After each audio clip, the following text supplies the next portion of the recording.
কোরবানি ঈদকে সামনে রেখে পেঁয়াজ, রসুন ও আদার বাজার তদারকি শুরু করছে প্রশাসন। মঙ্গলবার দুপুরে দেশের সবচেয়ে বড় ভোগ্যপণ্যের পাইকারি বাজার চট্টগ্রামের খাতুনগঞ্জে অভিযান চালিয়েছে ভোক্তা অধিকার সংরক্ষণ অধিদপ্তর। এই সময় তারা বিভিন্ন আড়তে ক্রয় বিক্রয় রসিদ এইসব পণ্যের মজুদ খতিয়ে দেখেন। ভোক্তা অধিকার সংরক্ষণ অধিদপ্তরের উপপরিচালক ফয়জুল্লাহ জানান, ইতিমধ্যে কুরবানি ঈদকে সামনে রেখে হুট করে পেঁয়াজের বাজারে ঊর্ধ্বমুখী প্রবণতা লক্ষ্য করা যাচ্ছে। এইসব খতিয়ে দেখতেই মাঠে নেমেছেন তারা। কী কারণে দাম বাড়ছে সেটি দেখা হচ্ছে। এটা কেন বাড়লো আমরা এই বিষয়টাই তদারকি করছি এবং এটা যেন ভবিষ্যতে পেঁয়াজের দামটা না বাড়ে এবং দাম যাতে অস্বাভাবিকভাবে কেউ মূল্য বৃদ্ধির সাথে কারচুপি করে মূল্য বৃদ্ধি না করতে পারে সেই বিষয়ে আমরা আসলে তদারকিটা করছি। আমরা এই পুরো বাজারে আমরা ঘুরে আসছি, আমরা 50 টাকা কোথাও দেখিনি। সর্বোচ্চ দেশি পেঁয়াজটা 45 টাকা দেখেছি আমরা।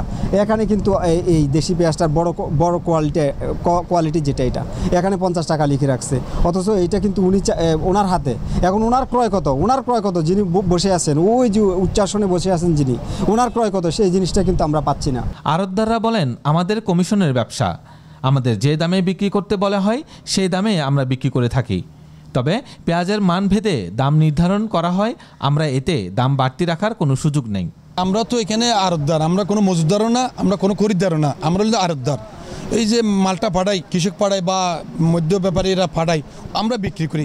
যেমন যে পেঁয়াজটা আমরা গত 1 মাস আগে 14 টাকা বিক্রি করছি, ওনাদের পার কেজি 20 টাকা মানে ছিল না। তো আজকে এই পেঁয়াজটা আজকে বাজার হচ্ছে আমরা 40 থেকে 45 টাকা। তো এখন যদি ওনারা যদি কিছুটা লাভ না করে বা কিছুটা যদি পত্তা করতে না পারে তাহলে ওনারা তো আমদানি করবেন এখানে। তাহলে আজ গত 1 তারিখ আমাদের আইপি বন্ধ করে দিচ্ছে বাংলাদেশ সরকারে। আইপিটা বন্ধ হওয়ার কারণে বাজারে মানে আপনার কেজিতে 5-7 টাকা 8 টাকা মানে বৃদ্ধি পাচ্ছে আর কি। ইতিমধ্যে পাইকারি বিক্রেতাদের যথাযথ রসিদ সংরক্ষণের নির্দেশ দেওয়া হয়েছে। এখন ওনারা বলতেছে আমাদেরকে ক্রয় ব্যবস্থা দেখার জন্য। এখন যে ব্যাপারে সে যদি এখন ক্রয় ব্যবস্থা দেখাতে যায়, সে কৃষক থেকে কয়টা ক্রয় ব্যবস্থা দিতে পারবে? কৃষক কি কোনোদিন আদৌ কাউকে ক্রয় ব্যবস্থা দেয়? সে হাটে বস্তা করে 5টা বস্তা নিয়ে আসলো, ব্যাপারীর কাছে সে দাম ধরে ওজন করে বিক্রি করে দিল। তার কাছে কোত্থেকে আপনি ক্রয় ব্যবস্থা পাবেন?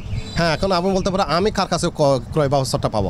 উনি কিন্তু কৃষক থেকে দিতে পারবেন না, কিন্তু উনি ওনার কস্টিং হিসাব করে ওনার মোকাম থেকে ওনার দোকান থেকে আমাকে একটা ক্রয় ব্যবস্থা হয়তো উনি পাঠাতে পারে, যেটা ওনারা পাঠায় নাই। এটা আমি মনে করছি এটা একটা ভুল করছে। এখানে বিভিন্ন জাতের বিভিন্ন কোয়ালিটির কিন্তু পেঁয়াজ আছে। এই যে আমি একটা পেঁয়াজ এখানে 42 টাকা বলছি, উনি তো ওইটাই বলতেছে না। কেন এটা 42 টাকা? কারণ ওইটার জাত, ওইটার কোয়ালিটির কারণে ওইটা 42 টাকা। আর উনি ওইটা 50 টাকা হওয়ার কারণ হচ্ছে ওইটা ঠিক জাত আর কোয়ালিটির কারণে। ওইটা হচ্ছে অরিজিনালি দেশাল পেঁয়াজ বলে, মানে হাই কোয়ালিটি, ওটা 50। আর যেটা ওটা লো কোয়ালিটি না, মানে পেঁয়াজ পোষাও না, কিন্তু ওইটা জাতের কারণে ওইটা দামটা কম। পাশাপাশি কোনো মধ্যস্বত্বভোগী যাতে সুযোগ নিতে না পারে সেটিও দেখা হচ্ছে বলে উল্লেখ করেন তিনি। এই অভিযান অব্যাহত থাকবে বলে জানিয়েছে ভোক্তা অধিকার সংরক্ষণ অধিদপ্তর।